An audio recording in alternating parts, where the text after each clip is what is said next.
this is a basic explanation of what a crypto wallet is.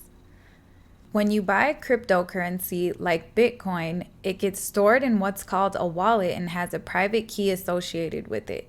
The private key is like a password. There are different types of wallets. The simplest type of wallet is the one on the exchange where you buy the crypto coin. An example of those exchanges is Coinbase, Binance, and Gemini.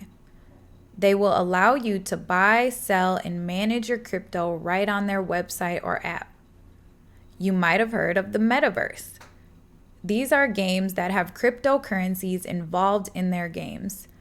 These games will also have wallets that you will create so you can buy and sell in-game NFTs with your cryptocurrency. With these exchanges and gaming websites, they hold on to your private key.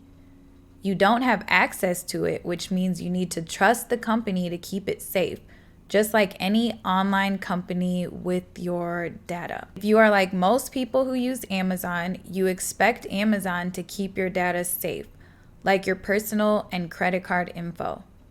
You can also store crypto coins on your computer by using a software as a wallet to manage it. You are still at risk of being hacked and losing your money if your computer is connected to the internet. People with a lot of coins prefer to store their crypto coins on a cold wallet.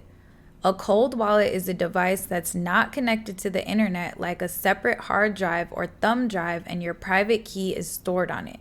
There are companies that make these drives specifically for cryptocurrency because there are extra protections built in the software of these drives. So you should definitely do your research and decide how you want to store your cryptocurrency. So this was just a basic explanation of what a crypto wallet is.